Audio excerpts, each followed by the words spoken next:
अस्सलाम वालेकुम everyone, welcome back to this my new video. देखिए, ज़रूरी नहीं कि सिर्फ हम अपने नफ्स को कंट्रोल कर सकें या फिर हम अपने गुस्से को कंट्रोल कर सकें। हमारी बहुत सी चीज़ें आउट ऑफ कंट्रोल होती हैं। जैसे हमारी ज़ुबान, जब वो आउट ऑफ कंट्रोल होती है तो हम गाली निकालते हैं, गीबत करते हैं, चुगली करते हैं, तोहमत लगाते हैं, दूसरों पर ताने लगाते हैं। इस जैसे गुनाह हम करते हैं जब हमारी ये आउट ऑफ कंट्रोल होती है। और जब हमारे कान आउट ऑफ कंट्रोल होते हैं तो बड़ी दिलचस्पी से ये गिबत सुनते हैं, ये गाने सुनते हैं, ये दूसरों के राज की बातें सुनते हैं। और जब हमारी आंखें आंखें जब आउट ऑफ कंट्रोल होती है तो ये ना देखने वाली चीज़ें भी देखती हैं।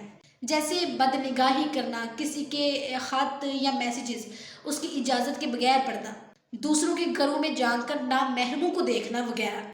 किसी ने क्या खूब कहा है, पहले आंख बहकती है और फिर दिल बहकता है, इसके बाद जी बंदा बदकारी में मुब्तला हो जाता है। देखिए, और जब हमारे हाथ आउट ऑफ कंट्रोल होते हैं तो ये चोरी करते हैं, किसी पर जुल्म करते हैं, किसी पर तशद्दुद करते हैं, किसी को मार पीटते हैं। और जब हमारे पाँव आउट ऑफ कंट्रोल होते हैं तो ये बुराइयों की जगह पर जाते हैं। जैसे शराब खाना, गानों की महफिलों में जाना, हमारे कदम इन तरफ बढ़ते हैं। इसी तरह अगर गुस्से पर कंट्रोल ना रहे तो कत्ल या तलाक़ें हो जाती हैं। इंसान तहश में आकर अच्छी खासी नौकरी को में इस्तीफ़ा दे देता है, अच्छी खासी अपनी ज़िंदगी गुजर रही होती है, उसमें तलाक दे देता है, एहसान फरामोश बन जाता है। और जब हमारी ख्वाहिशात आउट ऑफ कंट्रोल हो जाए तो इंसान इन्हें पूरा करने के लिए डबल ड्यूटी करता है, ज़्यादा मेहनत करता है। अपना म्यार, अच्छे कपड़े, अच्छे पैसे, अच्छी गाड़ी, अच्छा घर, इन सब चीज़ों को लेने के लिए वो सूद पर कर्ज भी ले लेता है या किसी से मांग दाकर खुद की बेइज्जती भी करवाता है। वो फिर ज़मीनों पर कब्जे करता है, वो रिश्वत लेता है, वो दफ्तरी अकाउंट्स में हेरा फेरी करता है, चोरियाँ शुरू कर देता है, डिकेटियाँ शुरू कर देता है। याद रखिए, ज़रूरत तो फ़कीर की भी पूरी हो जाती है, लेकिन ख्वाहिशें बादशाहों की भी अधूरी रह जाती है।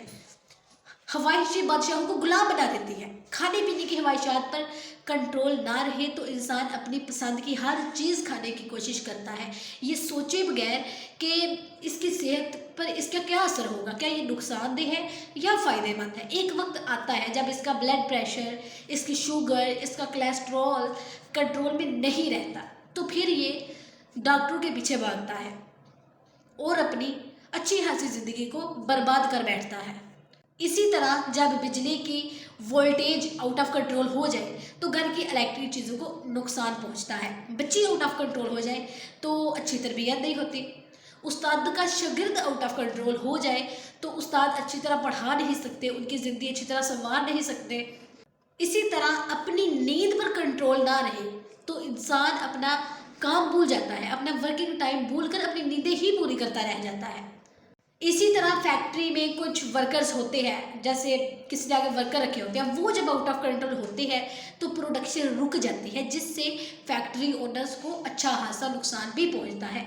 जब किसी मसले पर आवाम का एहतजाज से आउट ऑफ कंट्रोल होता है तो गाड़ियाँ जलाई जाती हैं, दुकानें तोड़ी फोड़ी जाती हैं, सरकारी प्राइवेट पार्टनर्स को नुकसान भी पहुंचाया जाता है। इसी तरह हम सिर्फ ये कहते हैं कि मेरा गुस्सा कंट्रोल में नहीं रहा, मेरा वो, मैं आउट ऑफ कंट्रोल हो जाता हूँ, लेकिन याद रखिए हमारे जिस्म का एक एक हिस्सा आउट ऑफ कंट्रोल हो जाता है। और हम जब वो आउट ऑफ कंट्रोल होता है तो हम गुनाहों की तरफ बढ़ते हैं और हम अल्लाह ताला की नाफरमानी करते हैं, हम लोगों का दिल दुखाते हैं और अपनों से दूर हो बैठते हैं। इसी तरह कंट्रोल जो है ना, वो बहुत ज़्यादा ज़रूरी है। हमें अपने जिस्म के हर एक एक इज्जा को कंट्रोल करना होगा। इसी तरह हमारी दुनिया और आखिरत संवर सकेगी। हमें दुनियावी और आखिरत ज़िंदगी को बेहतर करने के लिए अपने आप पर कंट्रोल करना बहुत ज़्यादा ज़रूरी है। ये कंट्रोल बुनियादी तौर पर दो तरह का कंट्रोल हो सकता है। नंबर एक है जी सेल्फ कंट्रोल और दूसरा है अंडर कंट्रोल। सेल्फ कंट्रोल के लिए क्या क्या चीज़ें हो सकती है? नफ़ा नुकसान का शऊर, एहसास जिम्मेदारी, दूर अंदेशी, हया, अच्छी उम्मीदें, खौफे खुदा, नेकियों की हर्ष, गुनाहों से वहशत, नफ्स पर काबू पाना। ठीक है जी। नंबर 2 है जी अंडर कंट्रोल, यानी खुद को किसी के हवाले कर देना। जैसे माँ बाप, बड़ा बहन भाई, दीनी उस्ताद, मोहल्ले के दोस्त, मोहल्ले के इमाम साहिब, आपके जो पीर मुर्शद, जिन्हें हम पीर कहते हैं, मुर्शद कहते हैं, किसी दीनी बंदे के साथ हमारा ताल्लुक़ वाबस्ता हो जाना, ये दोनों तरह के कंट्रोल हमें आउट ऑफ कंट्रोल होने से बचाते हैं। लेकिन अगर थोड़ा गौर किया जाए तो आज की दुनिया में इंसान हर तरह के कंट्रोल से आज़ाद हो जाना चाहता है। जैसे कि मैं जो चाहूँ करूँ, मुझे कोई ना रोकने वाला हो, मैं आज़ाद हूँ, रात को लेट घर आऊँ, सुबह लेट जाऊँ।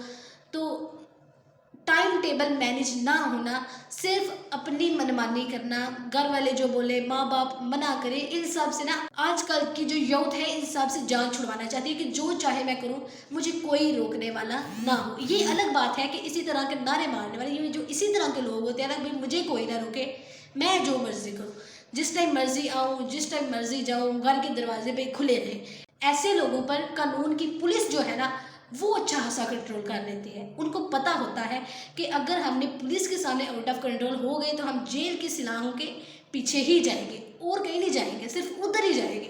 खैर, दोनों तरह के कंट्रोल कमज़ोर या ख़त्म हो जाने की वजह से इंसान नफ्स शैतान के कंट्रोल में आकर वही कुछ करता है जैसा उसे उसका शैतान कहता है। जैसे कि जिक्र मैं पहले ऊपर कर चुकी हूँ, फिर नुकसान उठाता है।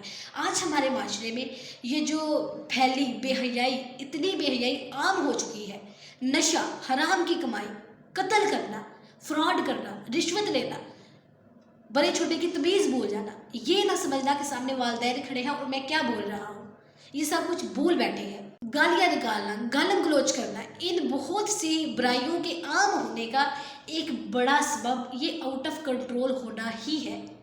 ये कुछ और नहीं है, ये सिर्फ आउट ऑफ कंट्रोल होना ही है कि हम आउट ऑफ कंट्रोल हो जाते हैं और जो हमारे माइंड में आता है वो हम बोलते जाते हैं। ये समझते नहीं कि सामने बड़ा खड़ा है, छोटा खड़ा है। इसी तरह इन सब चीज़ों को हम आउट ऑफ कंट्रोल होना भी कहते हैं कि इंसान ना खुद अपनी हामियों पर काबू पाने की कोशिश करता है और ना किसी दूसरे को इस्लाह का मौका देता है। अगर हम अपने माशरे को मिसाली माशरा बनाना चाहते हैं, एक अच्छा माशरा बनाना चाहते हैं, तो इन गुनाहों की आदत को कंट्रोल करना होगा, तभी हम एक अच्छे माशरे को जन्म दे सकेंगे।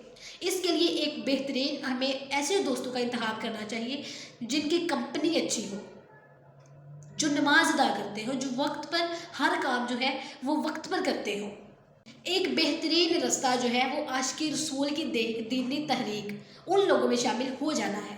फिर मोहब्बत, शफ़क़त, ऐसे लोग भी हमारी ज़िंदगी में शामिल हो जाते हैं जो हमारी ज़ातों में एक ऐसी मुस्बत तब्दीलियाँ लाते हैं कि हम खुद भी हैरान हो जाते हैं और हमें इससे बहुत खुशी होती है। ठीक है जी, अल्लाह पाक हमें नेक मकासद में कामयाबी अता फरमाए और अल्लाह ताला हमें ऐसे ऐसे काम करने की तौफीक दे कि जिससे हमारा अल्लाह राज़ी हो, बल्कि हम ऐसे काम ना करें जिससे अल्लाह ताला हमसे नाराज़ हो जाए।